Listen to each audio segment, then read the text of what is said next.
cuando manejas varios tiempos en una película es fácil porque la película la ves en 2 horas, pues digo fácil para el público, ¿no?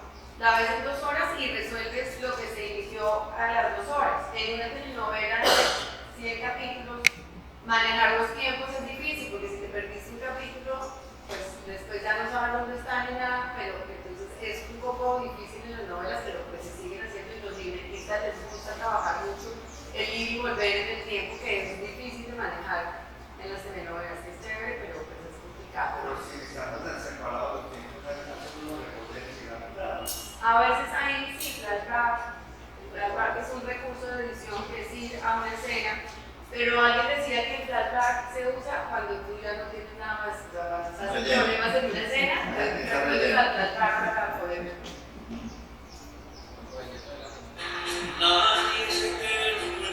Ese público está cerrado, es real. Ah, es real. Sí, es real. Esto es real. Estos planes son reales. No, o sea, la toma, la primera de dron, la primera de arriba, no vaya a creer. Estos son planos, entonces se hicieron planos cerrados con un poquito de público porque pues, por los costos, no puedes tener 250, 300 personas, ¿no? Entonces, pues tienes un público, un espacio pequeño, un grupo de gente pequeño y lo que haces es unos planos buenos cerrados para que y luego hay unos planos generales donde multiplicas ahorita ya no.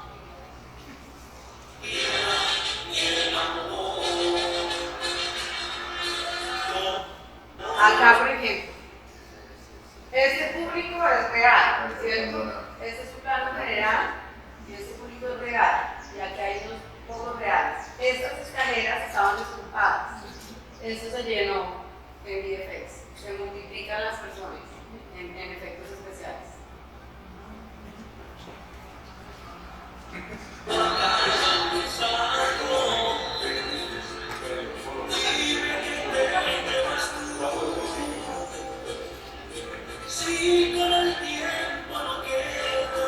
Claro, listo. Entonces el director hace todos los planos, el plano general, el plano del cantante, el plano del público, pero ya en edición uno construye.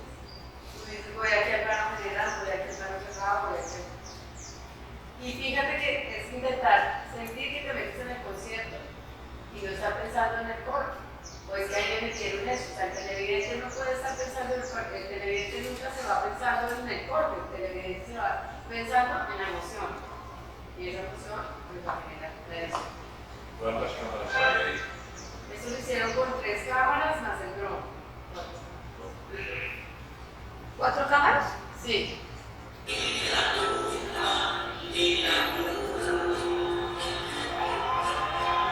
Y bueno, 4 cámaras y un montón de tomas, ¿no? Porque entonces haces la toma, el plano general con las 4 cámaras. Luego sueltas, hay una cámara que te está tomando a ti, hay otra cámara que está con los músicos, entonces hay otra toma para solo instrumentos, hay otra toma para solo público, o sea, pues no, hay una general y luego hay una sobre solo público, de las 3 cámaras con el público, luego las 3 cámaras pues con los músicos, o sea. El mismo tipo de cámaras, el mismo tipo de cámaras. Sí, claro, sí, el dron sí es distinto, pero sí, todas hay una de pronto distinta, pero que tengan las mismas parámetros técnicos, ¿no? No sé. El mismo formato también, ¿no? En el formato, ¿qué formato? ¿Qué cámaras? Sí, ¿qué formato manejan? ¿No tienen algo establecido? Eso allá en producción. Sí, no se deben ahora, no sé bien con qué cámaras están haciendo eso. Bueno, y Darío, aquí la cantada, el actor no es el que está cantando, ¿cierto? Que eso es de las cosas más difíciles, pero pues se va con errorcitos y todo porque es muy difícil. Sí, y me imagino que entonces en esos errores es cuando se enfoca el público para Entonces, evitarlos. exactamente, me voy a otro plano. Cuando ya se sale mucho del lip sync, pues me voy a otro plano para tapar el ofrecido. Pero ¿cómo se hace esto? Hay una persona que canta, o sea, hay unas escenas que se graban con la pista, frente. Pero hay otros, por ejemplo, en las escenas pequeñas, el que canta, que hace la voz, está aquí, al lado, ahí al lado escondido, y canta, y el actor canta. Y se está grabando ese audio, y entonces está actuando. Ya no se, no se hace pues, en post, no, se hace para que haya un poco más de realismo y para que además tengas el ambiente, entonces este ambiente va por canales, ¿sabes? Y luego tratar de no perder el ambiente, que es mucho lo que pasa, no pierdes. Usualmente, digamos, en esas cuantos canales de audio manejan una escena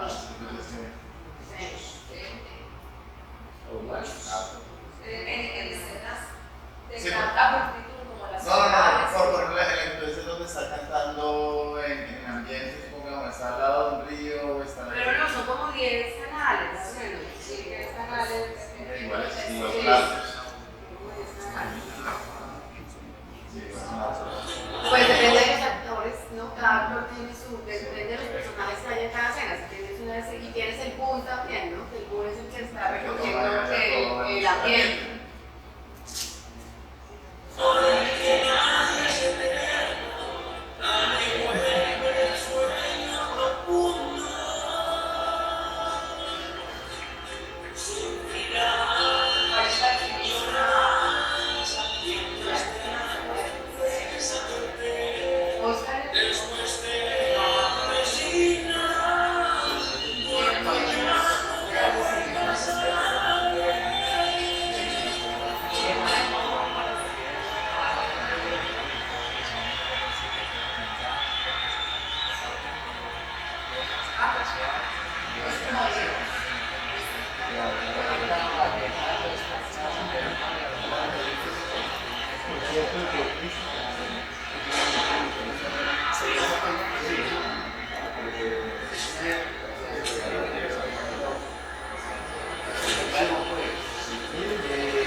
Para ti no es accesible, ¿verdad?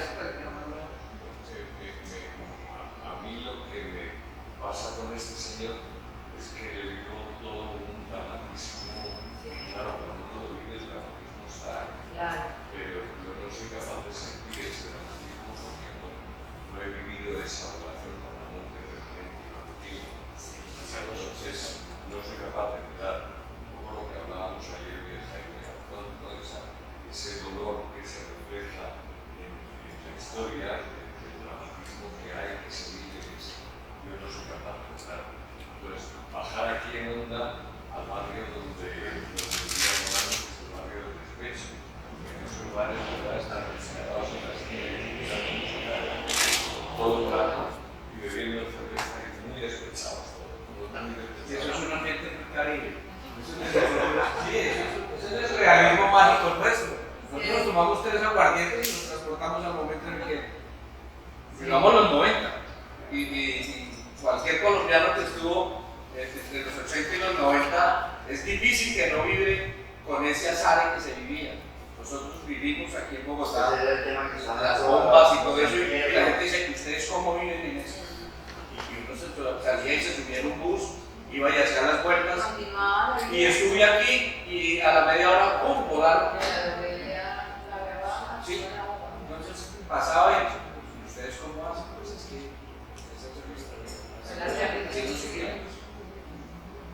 bueno, no sé, bueno, por ejemplo, eso es una cosa sencillísima, pero basiquísima, que también es de edición.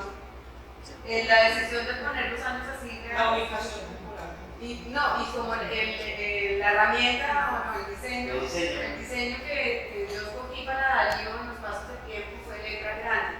Por lo general en las novelas se ponen chiquitico y yo dije, no, que ahora bien, entonces exacto, no se alcanza a leer, entonces yo se la propongo, está dentro de mi propuesta de diseño de edición que se hace en la preproducción. Entonces yo digo, voy a ir de acuerdo además a los años, entonces si estoy en el 68 mi narración pues va a ser más lentas y ya hoy a los 80 va a ser más dinámica. Todo el proyecto se diseñó como de esa manera, que todos De estuviéramos. igual manera, el fondo que utilizas para los números también. Exactamente. Que Exactamente. Entonces decidí, yo lo propongo y pues el director y el productor me dicen listo, o no. Entonces, esos son detalles chiquitos, pero. Estabas hablando de acuerdo a la época que uno hizo, es más rápido o menos rápido. Sí, lo estamos Pero trabajando. no está ligada en tiempo. Tú lo haces a un poquito más lenta la. Sí, se tomó esa decisión. Pues. Sí. Que de acuerdo al año, y pues también entonces nos toca mirar como en los 80s cómo es que era el nivel, mirar los videos de Darío Gómez en los 80s cómo era, pues ni idea, ¿no? Yo no me acuerdo, pues estaba ya pero entonces es como hacer un análisis de las épocas para yo también aportar y no meter una cosa que vaya a estar incoherente con la época, ¿no? Y otro de los detalles que también hablando de la época, que a la vez es un proyecto exigente por la época, más exigente con los detalles. Por ejemplo, en estos días había un letrero con un código de señales, en un aviso publicitario allá atrás, en el plano general del pueblo, ¿no? Grabaron el murillo y había una cosa de la pizza, una pizzería ahí con el QR, y pues hay que mandarla para el QR. Entonces, pues yo me tengo que dar cuenta, pero también hay la editora online, cuando ella dice que embellecer el capítulo, ella tiene que revisar las cosas que a nosotros se nos pasan. ¿Cómo son las pantallas de edición para ver todo eso? No, es un monitor normal. Es un monitor profesional, pero de tamaño normal. Sí, Con mucha definición. pero con mucha definición, pero la editora online tiene que ella minuto a minuto mirar que hay unas escenas en el capítulo que estaba revisando hoy que en el plano general grababa aquí en una alcaldía, en la plaza de la alcaldía. Hay un tenis de un técnico metido así en la puerta, o sea el plano está aquí abierto en la puerta, la cámara está acá atrás y hay un técnico que se metió ahí en todos los formatos. Y cuando yo monté la escena esa puntica no la vi. Y la vieron el departamento de QC, que es el que hace la revisión de calidad. Entonces, ¿qué me toca? Tenemos 24 horas para que QC y yo revisemos el capítulo. Y en esas 24 horas se devuelve a música, a color, a VFX. Entonces, ¿qué me toca hacer? Que VFX tapa la puntica del técnico. Un Nike en 1968, o sea, y en el pueblo, y era en el pueblo.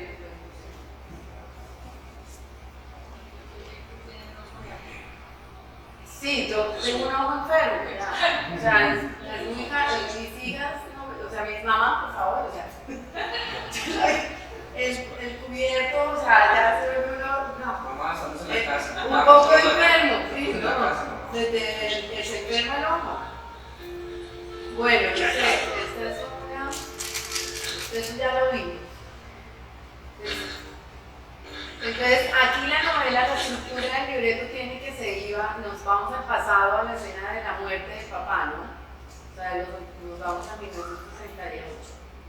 Una pobre señora. Y arranca toda la historia ya mostrándonos la vida de Darío con su papá, ¿no? El libreto era...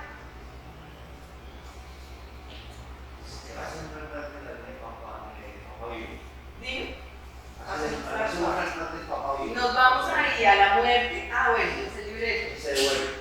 Del concierto a la muerte y de la muerte a él con su papá en la vida, un año antes de la muerte. Son 3 tiempos que se manejan ahí en ese libreto. Había una cosa y es que la muerte, o sea, el desarrollo de la muerte y de lo que pasaba después de la muerte del papá se daba en el inicio. Y nos íbamos de una vez a que lo perseguían, ¿no? Y que todo el rollo que se armaba después de matar al papá.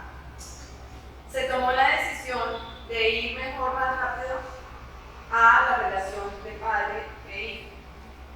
¿Para qué? Para crear la emoción de ese dolor de... No, eso sí ya entre todos, pero sí ahora al final te muestro la que sí se tomó en la edición. Pero entonces, en construcción con todos, cuando hago el primer corte de capítulo, nos damos cuenta que algo está pasando. Se nos van a enredar, no nos están entendiendo, ¿no? O sea, desde el director, el productor. Y bueno, ahí el vicepresidente creativo también lo ve y dice, hay algo que no nos funciona y nos está enredando. Entonces, decidimos ir más rápido al pasado para crear emotividad en el televidente que entendiera que él mató a su papá, pero que fue durísimo porque tenían una relación bellísima. O sea, ¿no? Entonces, generar esa emoción del televidente, pues es más importante que mostrar todo el desarrollo. Si lo mostrábamos de una vez, nos íbamos a perder de conectarnos con la emoción de la relación con su padre para poder generar esas mierdas. Este mató a su papá y miren ese papá tan divino y esa relación tan divina que tenían. Entonces, adelantamos en edición toda la historia de papá e hijos. De pronto informe para generar ese engagement con el público, de decir que quedaran conectados una vez o que qué pasó, qué llevó a eso. O eso no lo hace. El tema de la canción. No te entendí. O sea, me voy a la parte, digamos, que creo que ahorita se está haciendo mucho en la parte de redes sociales, que es hacer un engagement primero, o sea, voy a publicar un evento que hubo o una publicidad de algo, Sí. hacer un corto o algo, o una pregunta generadora que haga que las personas digan de qué va a ser este video. De pronto al iniciar con eso, Claro. a iniciar con el conflicto, que la gente, yo también soy cuentero y hay una vaina que nosotros decimos, la gente por naturaleza es chismosa. Entonces la gente que se genera ese enganche de ¿por qué pasó esta idea? Claro. ¿Qué pasó ahí? Y quieren encontrar la historia para ver cuál fue todo el desarrollo para llegar a ese punto. Sí, todas esas decisiones, cuando es el primer corte por libreto, donde ya contabas todo de una vez y mostrabas el desarrollo del personaje, que lo persiguieron y que lo cogieron, entonces ya contaste todo, entonces pierdes el interés de pronto. En cambio, si lo dejas en una punta, entonces esa punta la busca la edición conceptual.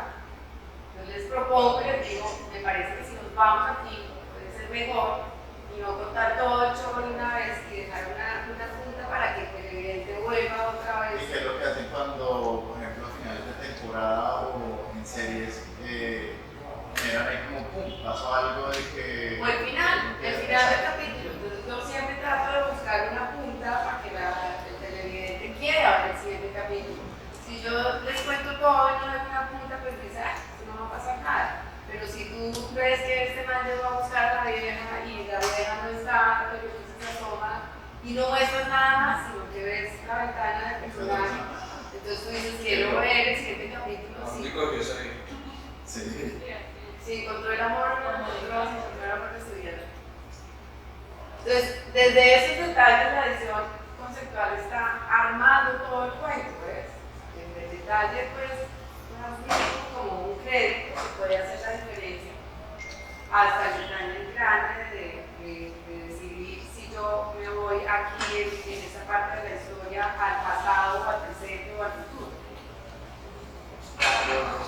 Para el campo de tiempo los defines tú, Sí, los propongo yo. ¿Cómo viste de la muerte de ese pasado reciente? Pues no. ¿Hiciste un video? ¿Hiciste qué? Claro, está la escena que el director, ahí es donde uno marcha, que tiene que haber una relación súper cercana, porque él hizo la escena con la linterna, ¿no? O sea, el chico empieza con la linterna, empezamos con un primer plano de la luz de la linterna que nos llena el cuadro. Entonces yo cojo ese plano y digo, este es el que me sirve para irme, para entrar. Hubiera podido entrar, no sé, en el plano general. Decidí coger el plano, obviamente. Hay unas cosas que el director ya tiene diseñadas y las hablamos. Y dice, Adri, porfa, este plano es para que hagamos esa transición. Y yo, listo. Entonces, mío, si me funciona o no me funciona. Si no me funciona, le digo, no me funciona, es oscuro, podemos hacer otra cosa. Pero si todas esas decisiones finalmente en la edición es donde las terminas de escribir. Yo sé. ¿Qué más? les voy mostrando de acá. Pero ¿cómo volviste ese pasado si ¿No viste? ¿Cómo hiciste ese pasado si seguía la persecución? No, ¿Cómo bueno. volviste? O sea, hiciste un Sí, sí. un momento, un año antes. Si eso no estaba, digamos, en el video. Miénteme sutil, Así es como por ver que ustedes aportan. Si no, Los voy a quitar.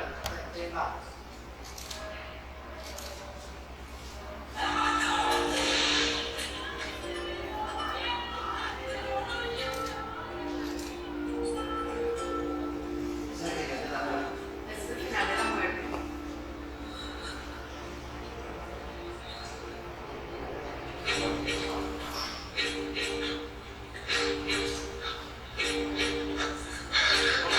Pones algo de la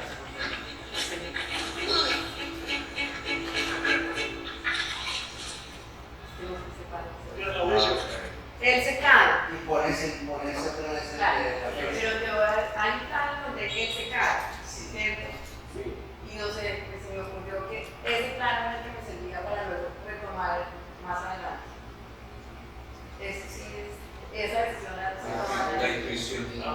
Porque ahí seguía todo el chorro de la persecución, todo el chorro. Entonces dije, no la demos toda, dejémoslo aquí, pero entonces, ¿en qué punto? Entonces, me aprueba que corte ahí, o sea, que o sea, el director y lo dicen, listo, tienes razón, no usemos toda la persecución.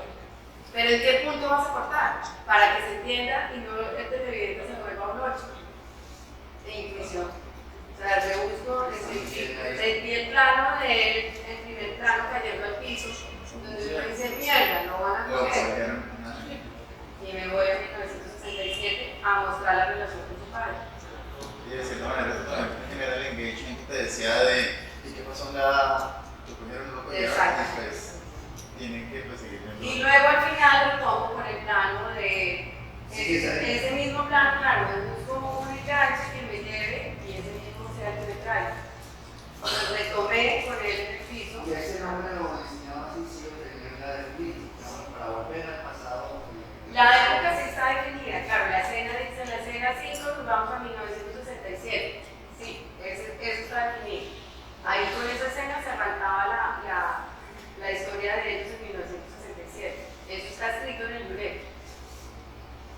Pero ¿en dónde? Esa decisión se tomó ya en la decisión conceptual. Seguramente que hay un proceso como un paso. Hombre, yo decía que es paso. Ah, ok. Y entonces, Ellos aportan tanto, digamos, retoman el material. Muchas veces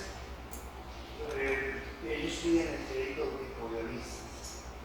sí, Porque eso interpretan todo de una manera tal. Hacen otra película. Y entonces dicen, no, me entiendo. ese era otro secreto del taller, que lo tenía en un video en YouTube que habla sobre la edición. La edición, lo que dijo Ángel al principio, ha sido siempre como un trabajo de hueco oscuro, o sea, es allá, ¿no? Y de hecho, al principio, cuando la edición surgió,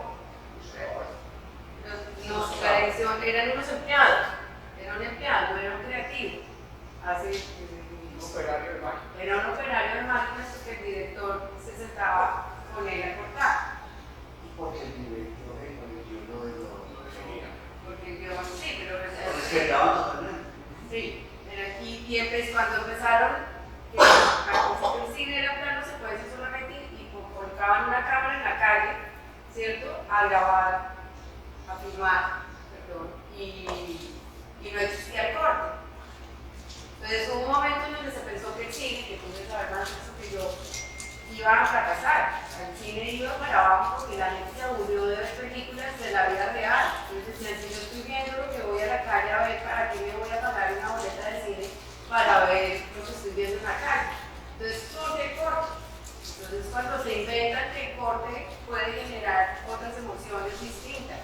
Y entonces surgen las historias paralelas, ¿no? Entonces, mientras yo muestro aquí que están en guerra, muestro a una niña llorando, ¿cierto? Y eso empieza a generar, se empiezan a dar cuenta que eso sí genera emoción, ¿no? Entonces ahí empieza a validarse la edición como tal, como un acto ya creativo, pues, para poder atraer al público. Y dicen que de hecho que la edición salvó a que el cine no desapareciera. Eso dice, ¿no? O sea que no, la inteligencia artificial no me va a dar duro. Ok, en esta decisión, por ejemplo, es una escena donde se decide en edición cuál es. Eso me favorece los pequeños centros, pues. Que casi no se ve. Es la escena previa a la muerte. Entonces viene Darío corriendo porque sabe que algo está pasando en su casa, ¿cierto? Y está la escena de la pelea familiar completa. Entonces estaba el plano de Darío corriendo y estaba la escena de la pelea familiar completa. Y así estaba escrito. Darío corre y llega a la casa y encuentra la pelea, ¿cierto? Y así te representan aquí. Así está en el libreto y así se grabó completo. Y en edición, ¿qué se hace? Pues ahí decido yo hacer una edición paralela en donde meto a Darío corriendo un poquito de la pelea, a Darío corriendo. Y ese plano de Darío, que no era muy largo, pues trato de dosificarlo para que me vaya dando la emoción y el suspenso de Darío va a llegar, no va a pensar en llegar, el papá va a matar a la mamá. Esa decisión, pues es en edición.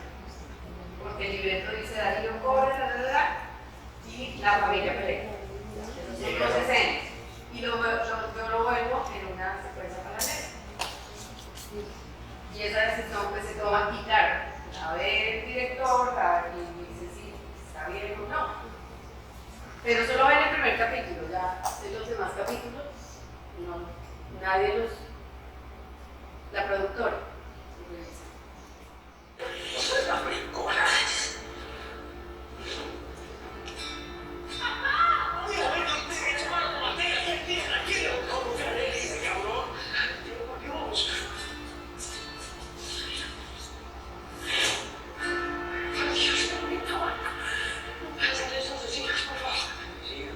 ¿De quién será el hijo de los muchachos? Ay, no sé, Andrea.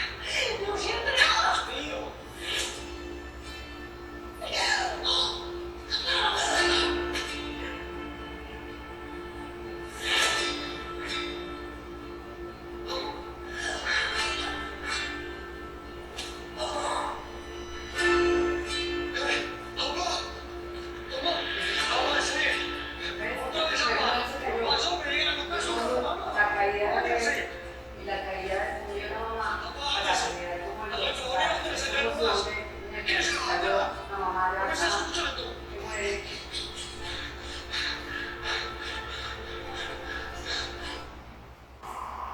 Yo pienso que también de una u otra manera esa edición que tú haces lleva al televidente a tomar partido.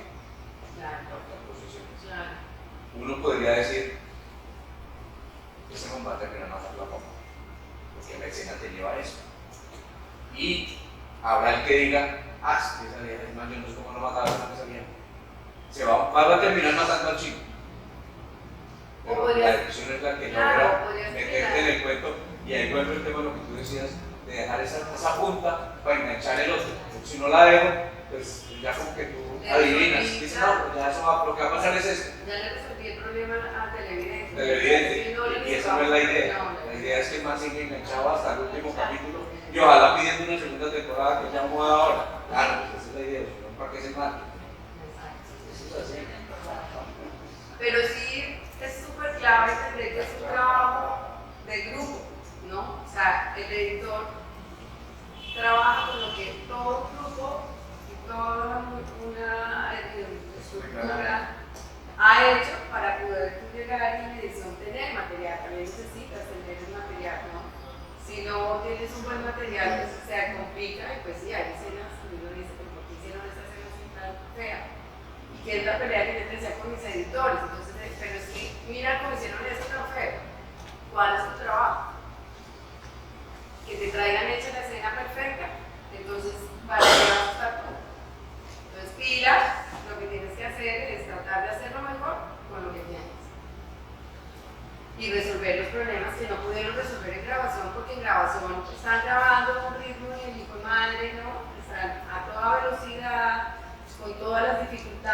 presentan porque pues el actor llegó enfermo, llegó con gripa, o no llegó el carro, o se fue la luz, o cayó un diluvio universal, ¿no? Pero tienen que cumplir el plan. O sea, si llueva, truene, tienen que cumplir el plan. Tratan de que no se les queden las escenas porque es muy complicado reprogramar las escenas. Si están en una finca, no lejos, y volver a esa finca. Por ejemplo, en la Plaza de Toros, que lo hicieron en un pueblo fuera de Bogotá y no llegaron los extras, no llegaron. Entonces, ¿qué dice el director? Lo cancelamos, yo no le hago, hay directores superestrellas y le dicen a la productora, yo no voy a grabar esa escena si no me traes todos los extras que necesito. Hay directores que dicen, no, entonces vamos a hacer lo que podemos con los 10 gatos que llegaron. Y en post, por fin. ¿Sí? Y entonces ahí entras tú ya a mirar cómo resuelves lo que no se pudo y no se alcanzó a resolver en grabación, no porque no quieran, no, ni porque sea malo, porque hay 850 factores que yo sentada en una sala de edición pues no puedo medir. Entonces, básicamente eso es lo que hacemos en la edición conceptual. Y también lo que les mostraba detrás, no son una persona, pues esto es la televisión, ¿no? Porque cuando estás haciendo piezas pequeñas, pues sí es el editor solo, pero aquí no se puede, yo no podría estar operando, leyendo el libreto, tomando decisiones, ¿no? Entonces por eso tengo un equipo técnico y yo estoy cantando el libreto con lo que estoy viendo y lo voy armando, como armando lo que a veces. Yo, según con lo que escucho, ahí genera como un paralelismo con la escritura, el proceso de edición, como por lo que sería la coma, las tildes, los puntos, punto y coma. Siento que el proceso de edición es muy similar en cuanto a que, supongamos, una tilde sería que escena no quiero resaltar, que era lo que estaba explicando ahorita, o el punto en qué momento yo voy a dar como esa línea para que quede el espectador como con ganas de ver el siguiente episodio. Yo siento como ese paralelismo entre la escritura y toda esa como técnica de escribir, también como ya pasada el video, como esa técnica narrativa de cómo enganchar un espectador, lo que es muy interesante, y como esas dos formas de narrar, una por medio de la escritura y otra por algo más visual, como una imagen. Pues es que sí, me ayudas a poner la presentación. Como llegaste un poquito más tarde, este es el taller, ¿no? El taller mío está basado en que finalmente la edición conceptual es la tercera de la escritura. O sea, está el libreto, el guión, que es la primera escritura, luego la segunda escritura es la dirección, la realización, la filmación o el rodaje. Y la tercera escritura, que es ya donde se pone el chulito, pues es la edición conceptual. La escritura final del proceso, pues es la edición conceptual. Y van en paralelos, ¿no? O sea, ninguno está acá, mira, que los otros ni el otro no es importante, todos los tres son absolutamente importantes en el proceso de contar historias, ¿no? Pero el objetivo de este taller un poco era como visualizar el trabajo de edición. Es como poderle, o sea, entender que la edición existe. Es que esta mañana estaba trabajando en la casa y de pronto la señora que me ayuda dice, ¿y cómo así? Eso no viene hecho. O sea, no, o sea, es increíble. Y lo que vimos en el testimonio de Juan Pablo Barragán me pareció divino diciendo, es que en la edición es donde me dan vida a mi personaje. O sea, si la edición no logra meterme ese plano cerrado donde yo me desgarré llorando y me dejan un plano abierto, pues no. Entonces por eso es esa tercera escritura y es la escritura final, porque ahí ya no hay nada más que hacer, ya no te puedes, o sea, así se fue. Pero Juan Pablo dice una cosa rara, como si él pensara que estuviera siempre. Sí, el plano general. Los actores en general, cuando son muy profesionales y son artistas, ellos sí preguntan en qué plano están. Sí, pero es porque Barragán viene de teatro. Ah, bueno. Es porque Barragán viene de teatro, entonces me decía que él no se pone a pensar en que tiene una cámara acá. Y pregunté en qué plano estaba, porque los actores deciden en general preguntan, mira, estamos en un primerísimo plano de tus ojos. Claro. saben que están pues, están en un plano integral, entero, Claro. ellos saben que están en otro Sí, cuerpo. sí. Y Claro, pero no saben cómo va a quedar. A esto se refiere Barragán, ¿ves? No saben cuándo, o sea, si quedó en plano general o quedó en plano cerrado o si su llave, no lo saben. Porque son 3 cámaras independientes.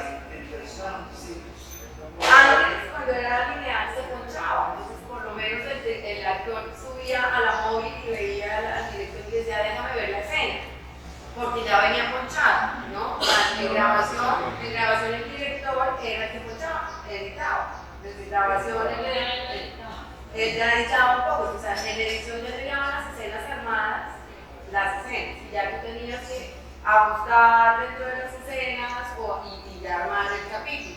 Hoy en día, pues como son cámaras independientes, se monta, se poncha en edición.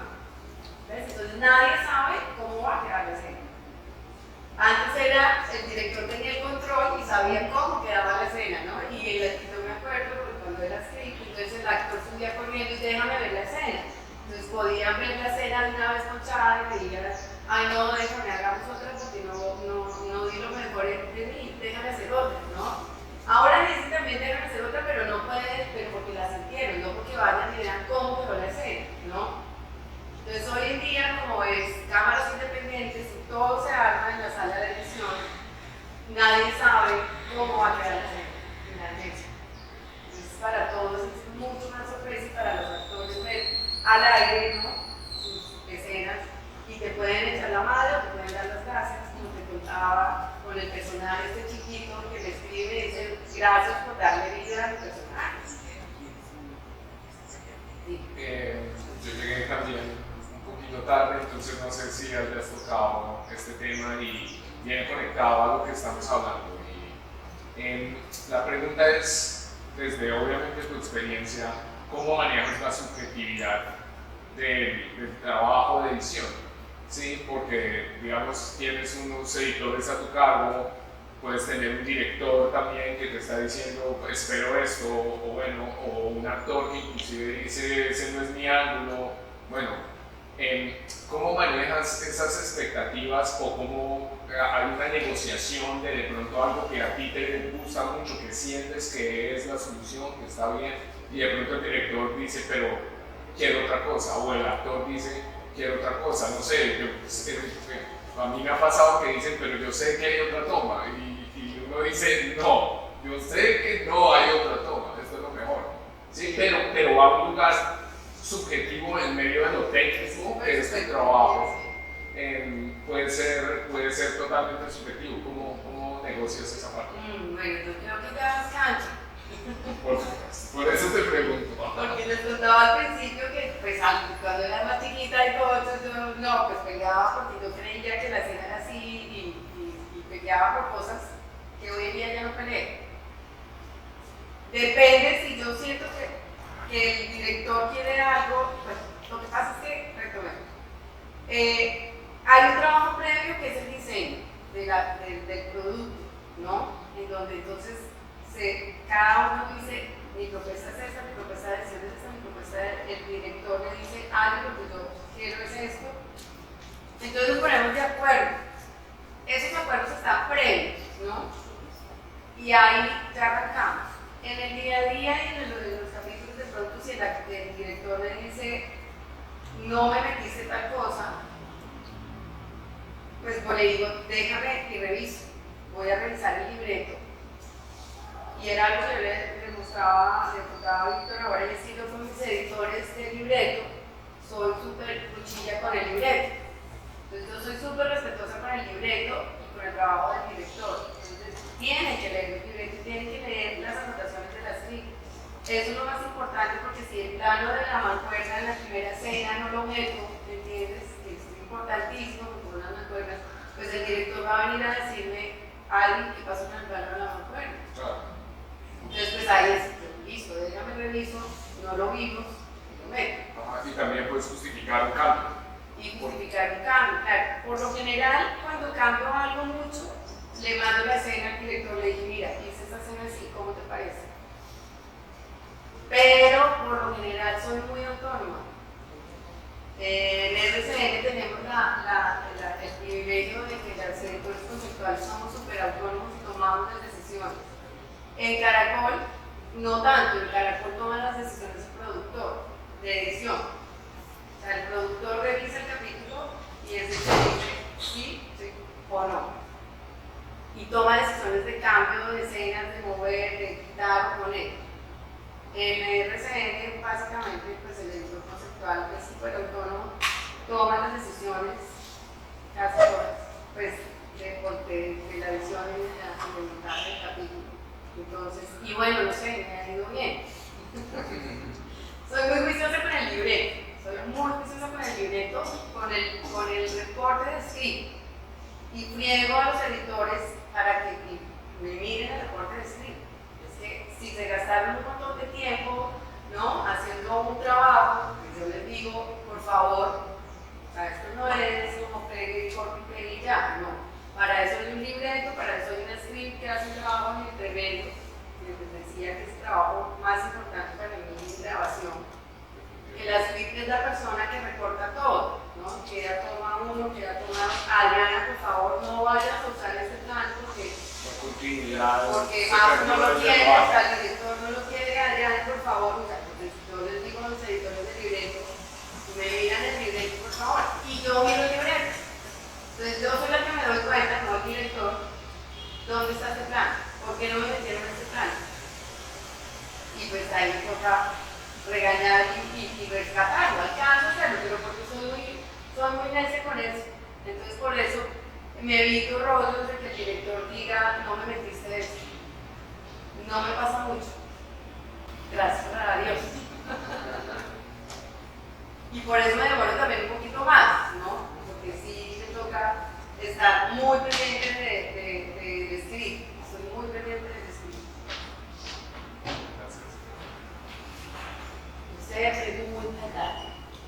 Pues volviendo a tomar como esa relación entre la escritura y la edición, yo acá maquinando movimiento, imagino cómo haría entonces el editor o este grupo de personas para que de pronto, por así decir, esa escritura no se vuelva muy monótona y en el momento que supongamos hagan otras producciones, no se sienta como muy similar a la otra, ese tipo de resolver y que no quede como una monotonía. Es decir, que uno más o menos sepa que esa persona fue la que resolvió eso.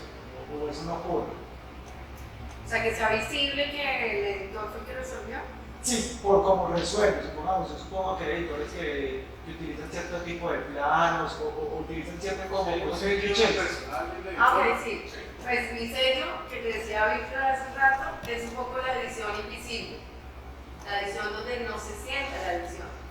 Yo intento que la edición no se sienta, porque me interesa que el que está viendo se meta en el cuento. Si yo hago una edición donde siento el corte, puede sacarte de la historia. Hay ediciones, y tengo compañeras de editores conceptuales mías que pues, les encanta el efectismo. A mí no me gusta mucho el efectismo, me gusta más las cosas reales y que la edición no se sienta, a menos que una escena de acción, y aún una escena de acción. Si tengo una pelea, la idea es que no se me sienta falso y que yo pueda entender que este señor puso la botella y le pegó al otro sin que lo esté pensando. O sea, para mí la clave es que el televidente no tenga que pensar en cómo hicieron eso, sino que se meta en la historia. Que el televidente se vaya con la emoción y no con el corte. Entonces, cuando un televidente piensa en el corte, es que la historia está un poco mal contada. Entonces, para mí la idea es que el televidente piense en la emoción y no en el corte.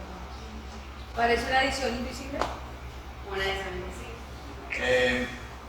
Nos decías que los directores de cierta manera tienen la libertad de escoger el editor.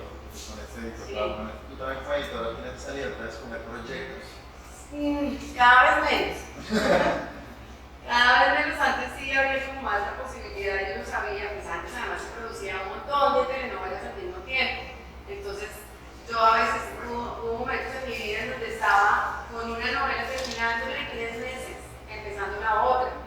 Hoy día pues no, hoy día no estamos produciendo. Sí, porque ahí digamos que lo que dice tu firma, de que no te gusta, por ejemplo, no eres muy fanática de los efectos y todo eso, creo que sí es una producción que exige los efectos. Pues te tienes que adaptar. Lo que yo te decía, el reto más importante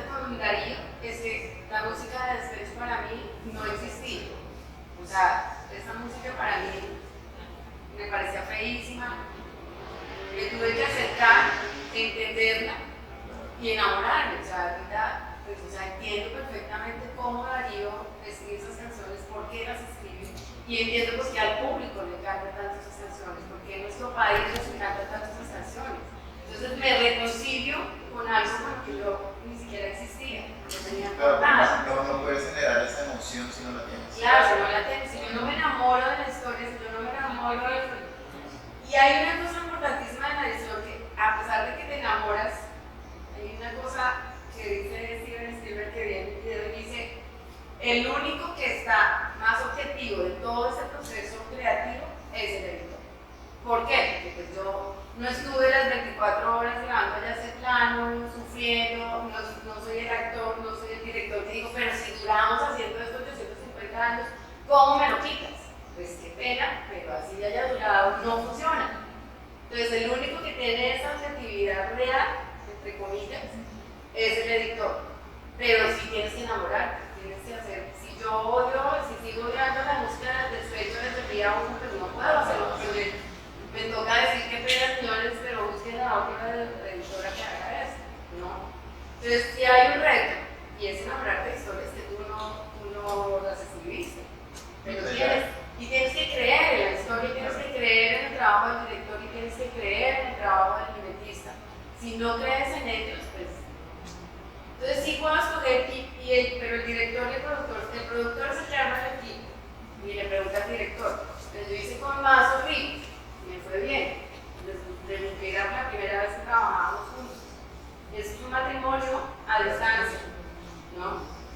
Y Mazo dijo: sí, quiero a Adriana una vez para Darío. Y él hizo Leandro con otra editora. Y el Rigo le tocó conmigo, y pues con Darío no pidieron a la otra de Leandro, sino que pidieron a mí. Entonces, Sí, porque hay una sinergia. porque ya hay un entendimiento, entonces si nos entendemos muy bien, pues también que pues, claro, o sea, es muy mínimo lo que mejor dicho, no he tenido una queja de... ¿Cuál es la historia que más le ha pegado en su vida, que usted diga, me identifiqué, fue dura, tiene mucha relación con usted? Que diga, uy, qué historia, cómo me marcó. Sí, Sí, pasa por encima de su ética, digamos así, por encima de lo que usted hace en su trabajo, en la edición. No, pero por encima de la ética, pues no puede... Pero sí le tocó, de pronto usted dijo, uy, esto fue para mí. Yo creo que cada novela le deja cada proyecto le deja a uno algo, y cada proyecto tiene algo que te conecta con tu vida, y cada proyecto llega como todo en la vida por alguna razón, ¿no? Y a mí me ha tocado, pues, me han llegado proyectos complicados que yo digo que es por alguna razón, ¿no? O sea, porque tengo la paciencia, el feeling de tejer despacio, pero rápido al mismo tiempo, porque tengo que cumplir con unos horarios. Pero historias así bellas, pues, que no todas tienen su valor, obviamente hay otras que pasan sin marcarme mucho. Allá te espero, que es una producción, no sé si la vieron, paisa también, colombiana, de empuje, de no salir adelante, del sueño americano, ¿no? De irse a Nueva York a buscar mejor vida, pero de reencontrar finalmente la familia, y pues para mí la familia es vital, entonces ahí te toca también tus fibras, ¿no? Y ahí viene lo de contar un cuento. ¿De dónde vienes tú contar un cuento? Pues de lo que tú vives. Y en la medida que vivamos y conozcamos, pues vamos a tener como, esas son las herramientas reales. Las herramientas reales, yo digo, para la edición es vivir. Si tú tienes que contar, tienes vida, si tú has visto, que si yo no he visto el planeta o la vida cercana o mi montaña o el río o la gente o el señor o el vendedor, entonces ahí sí tiene que haber un feeling para que aporta la creatividad y es tu emoción sobre lo que tú vives. Pero sí, Allá te espero es una historia que me gustó mucho. Bueno, Rigo, por el personaje, por todo lo que generó Rigo, pero personalmente Rigo conmigo sí no tengo mucho, o sea, que yo me haya encontrado con él.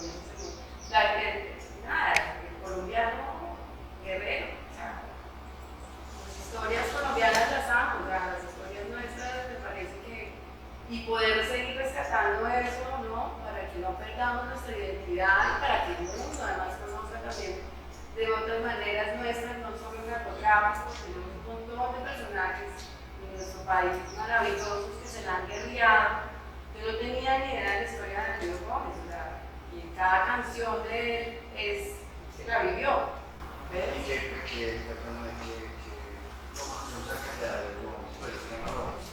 Porque es un nombre popular que hay un poco de no necesariamente. ¿Cómo lo defines? O sea, ¿qué tipo de colombianos? ¿Por qué es importante? Porque ¿qué historia comprendía y condensa? No, pues yo creo que Darío finalmente es un personaje muy colombiano, muy un hombre muy joven que le tocó de una tragedia familiar por el machismo, por su padre maltratar a su mamá.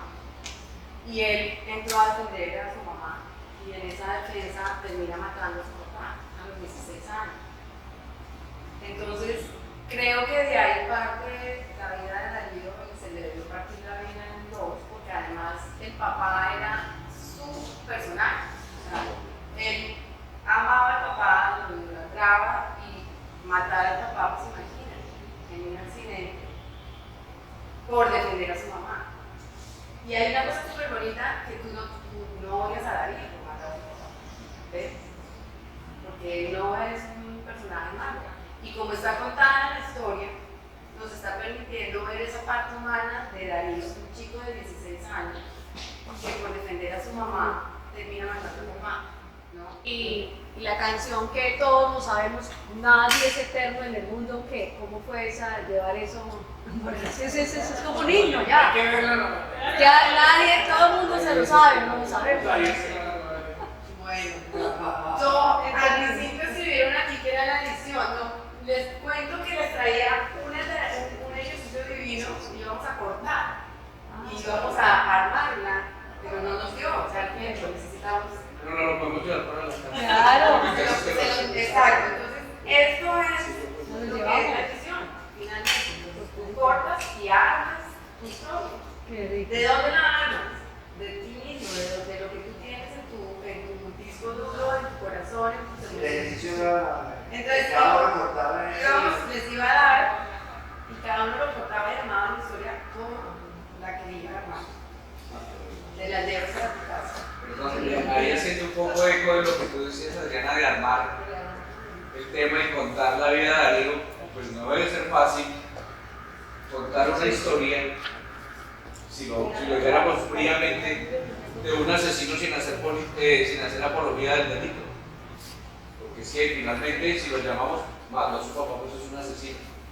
¿Cómo muestro yo un personaje de esos que lo quiere todo el mundo?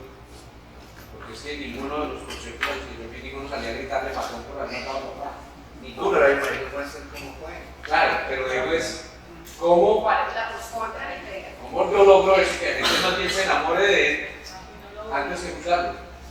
Eso no es fácil llevar.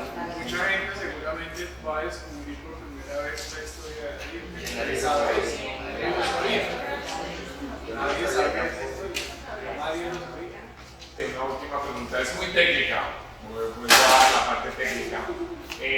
Yo vengo de videoclips y de animación y efectos visuales, entonces soy muy efectista en mi montaje y mi ediciones.